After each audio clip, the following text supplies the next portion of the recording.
Good morning students, welcome to my channel dreams make real. बच्चों, my name is Deepali Garg और आज मैं आप लोगों की 7th क्लास की हिंदी की वर्कशीट नंबर 23 जिसकी डेट 15 दिसंबर 2020 है। आज मैं आपको अच्छे से सॉल्व कराऊंगी। बच्चों, यहाँ पर ये गलत है, ये आपकी क्लास 7th की वर्कशीट है और जिसका नाम जो पार्ट नंबर 17 से आई है वीर कुंवर सिंह। तो इसके बारे में हमने पहले भी पढ़ा है 7th क्लास, तो आज भी हम एक बार और देख लेते हैं। वीर कुंवर सिंह के बारे में हमने जाना था कि किस तरह से उन्होंने देश को आज़ाद कराने में एक महत्वपूर्ण भूमिका निभाई थी। जगदीशपुर के जंगलों में बसुरिया बाबा नाम के एक प्रसिद्ध संत रहते थे। उन्होंने ही कुंवर सिंह में देशभक्ति और स्वाधीनता की भावना उत्पन्न की थी। किसने की थी? बसुरिया बाबा नाम के एक प्रसिद्ध संत ने। उन्होंने बनारस, मथुरा, कानपुर, लखनऊ आदि स्थानों पर जाकर विद्रोह की सक्रिय योजनाएं बनाई। वे 1845 से 1846 तक काफ़ी सक्रिय रहे और गुप्त ढंग से ब्रिटिश हुकूमत के खिलाफ विद्रोह की योजना बनाते रहे। उन्होंने बिहार के प्रसिद्ध सोनपुर मेले को अपनी गुप्त बैठकों की योजना के लिए चुना। किसने? वीर कुंवर सिंह ने। सोनपुर के मेले को एशिया का सबसे बड़ा पशु मेला माना जाता है। यह मेला कार्तिक पूर्णिमा के अवसर पर लगता है। यह हाथियों के क्रय विक्रय के लिए भी विख्यात है। कौन सा मेला बताया गया है बच्चों? सोनपुर का में जो मेला लगता है कार्तिक पूर्णिमा के अवसर पर लगता है। ठीक है। इसी ऐतिहासिक मेले में उन दिनों स्वाधीनता के लिए लोग एकत्रित होकर क्रांति के बारे में योजना बनाते थे। आगे देख लेते हैं कि 25 जुलाई 1857 को दानापुर की सैनिक टुकड़ी ने विद्रोह कर दिया और सैनिक सोन नदी पारा कर आरा की ओर चल पड़े। कहाँ पर चल पड़े? आरा की ओर चल पड़े। कुंवर सिंह से उनका संपर्क पहले से ही था। इस मुक्ति वाहिनी के सभी बागी सैनिकों में कुंवर सिंह का जय घोष करते हुए आरा पहुंचकर जेल की सलाखें तोड़ दी थी और कैदियों को आज़ाद कर दिया। 27 जुलाई 1857 को कुंवर सिंह ने आरा पर विजय प्राप्त की। सिपाहियों ने उन्हें फौजी सलामी दी। यद्यपि कुंवर सिंह बूढ़े हो चले थे, परंतु वह वीर कुंवर सिंह बूढ़ा शूरवीर इस अवस्था में भी युद्ध के लिए तत्पर हो गया था। देखो, कुंवर सिंह के अंदर आज़ादी के लिए कितना जोश भरा हुआ था। उन्होंने देश के अंदर कितनी क्रांति ला दी थी। वे देश को आज़ाद कराना चाहते थे, ब्रिटिश शासन को मुक्त करना चाहते थे, है ना। तभी तो बताया गया है कि उन्होंने इस अवस्था में भी युद्ध के लिए तत्पर हो गए थे और आरा क्रांति का महत्वपूर्ण केंद्र बन गया था। दानापुर और आरा की इस लड़ाई की ज्वाला बिहार में सर्वतः व्याप्त हो गई थी, हर जगह व्याप्त हो गई थी मतलब। लेकिन देसी सैनिकों में अनुशासन की कमी, स्थानीय जमींदारों का अंग्रेजों के साथ सहयोग करना एवं आधुनिकतम शस्त्रों की कमी के कारण जगदीशपुर का पतन रोका न जा सका। क्यों? क्योंकि वहाँ पर हथियार नहीं थे, लोगों ने समझौता कर लिया था। इसी कारण से 13 अगस्त को जगदीशपुर में मंगल पांडे कुंवर सिंह की सेना अंग्रेजों से परास्त हो गई थी, अंग्रेजों से हार गई थी। किंतु इससे वीर कुंवर सिंह का आत्मबल नहीं टूटा। अंग्रेजों से हारने के बाद भी वीर कुंवर सिंह ने अपना आत्मबल नहीं छोड़ा और वे भावी संग्राम की योजना, मतलब आने वाला फ्यूचर जो होता है उसके लिए संग्राम की योजना बनाने में तत्पर हो गए थे। वे क्रांति के लिए संचालक नेताओं से मिलकर इस आज़ादी की लड़ाई को आगे बढ़ाना चाहते थे। कुंवर सिंह सासाराम से मिर्ज़ापुर होते हुए रीवा, कालपी, कानपुर एवं लखनऊ तक गए।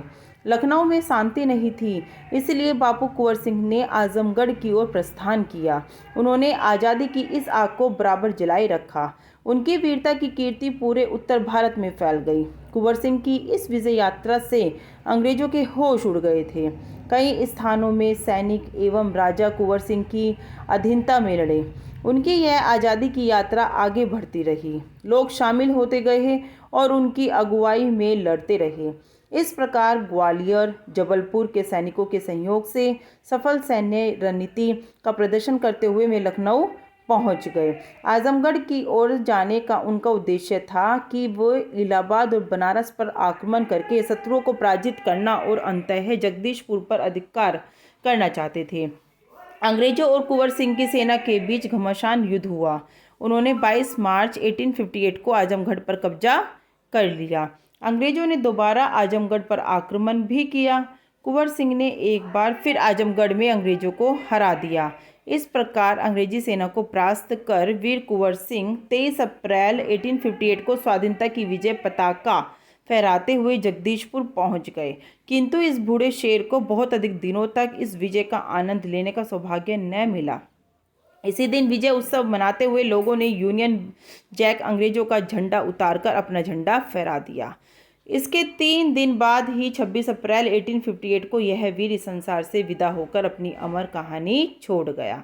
देखो 3 दिन मतलब जब देश हमारा आज़ाद हुआ, लोगों ने अपना झंडा फहरा दिया भारतीयों ने, तो उसके 3 दिन के बाद ही वीर कुंवर सिंह जो हैं वो हमें इस दुनिया से छोड़कर चले गए। तो इन्होंने देश को आज़ाद कराने के लिए बच्चों देखो कितना संघर्ष किया है, कितने अपने प्राणों को तकलीफ दी है, और फिर देश के आज़ाद होते ही ये हम लोगों को छोड़कर चले गए। लेकिन लोग भी आज इनको याद रखते हैं, इनकी अच्छाइयों को याद रखते हैं, इनके बलिदान को याद रखते हैं। तो देखिए किस तरह से 5 प्रश्न दिए गए हैं और इनके उत्तर हम कर लेते हैं। कुंवर सिंह में देशभक्ति एवं स्वाधीनता की भावना किसने उत्पन्न की थी? ये बच्चों हमने पहली ही लाइन में पढ़ा था कि कुंवर सिंह में देशभक्ति एवं स्वाधीनता की भावना बसुरिया नामक बाबा थे एक, उन्होंने संत ने उत्पन्न की थी, है ना। तो मेले मनोरंजन और खरीदारी और मेलजोल के लिए होते हैं। कुंवर सिंह ने मेले का उपयोग किस रूप में किया था? देखो बच्चों, उन्होंने बिहार के प्रसिद्ध सोनपुर मेले को अपनी गुप्त बैठकों की योजना के लिए चुना था। जैसे कि ऊपर हम देख सकते हैं, इसमें दिखाया हुआ है उन्होंने बिहार के प्रसिद्ध सोनपुर मेले को अपनी योजना के लिए चुना था। ये देखो बच्चों, ये आंसर हमारा 2 है जो यहाँ पर है, मैंने नीचे लिख दिया था आपका। प्रश्न नंबर 3 देख लेते हैं कि वीर कुंवर सिंह आरा क्रांति के महत्वपूर्ण केंद्र कैसे बन गए थे? ये भी हमने ऊपर पढ़ा है कि 27 जुलाई 1857 को कुंवर सिंह ने आरा पर विजय प्राप्त की। सिपाहियों ने उन्हें फौजी सलामी दी थी। यद्यपि कुंवर सिंह बूढ़े हो चले थे, परंतु इस वीर कुंवर सिंह बूढ़ा शूरवीर इस अवस्था में भी युद्ध के लिए तत्पर हो गया था और आरा क्रांति का महत्वपूर्ण केंद्र बन गया था। बच्चों प्रश्न नंबर 4 देख लेते हैं कि कुंवर सिंह की इस विजय यात्रा से अंग्रेजों के होश कैसे और क्यों उड़ गए थे? देखो, कुंवर सिंह की सेना अंग्रेजों से हार गई थी। देखा था ना हमने कि हारने के बाद भी उन्होंने अपना आत्मबल नहीं तोड़ा था, तो आज़ादी की आग को जलाए रखा था और उनकी कीर्ति जल्दी ही सारे देश में फैल गई थी और उनकी इस विजय को देखकर अंग्रेजों के होश उड़ गए थे। प्रश्न नंबर 5 बच्चों, आपको अपनी गतिविधि है जो आपको अपने हिसाब से लिखनी है, लेकिन मैंने लिख दिया है भारत का प्रसिद्ध मेला जो कुंभ मेला लगता है इसके लिए, कि जिस प्रकार यहाँ सोनपुर के मेले की बात हुई है उसी प्रकार ऐसे ही किसी प्रसिद्ध बड़े मेले के बारे में अपने आसपास से जानकारी इकट्ठी करके लिखिए। यहाँ पर अब बच्चों आएगा इकट्ठी करके लिखिए। तो देखो, कुंभ का आयोजन 4 स्थानों पर होता है, प्रयाग, हरिद्वार, उज्जैन और नासिक। आपको पता ही है कि कुंभ 4 जगह लगता है कुंभ का मेला। अर्ध कुंभ केवल 2 स्थानों पर लगता है, प्रयाग और हरिद्वार में। कुंभ का पर्व हिंदू का एक महत्वपूर्ण पर्व है। इसमें करोड़ों श्रद्धालु कुंभ पर्व स्थल में स्नान करते हैं। खगोल गणना के अनुसार यह मेला मकर संक्रांति के दिन प्रारंभ होता है, जब सूर्य और चंद्रमा वृश्चिक राशि में और बृहस्पति मेष राशि में प्रवेश करते हैं।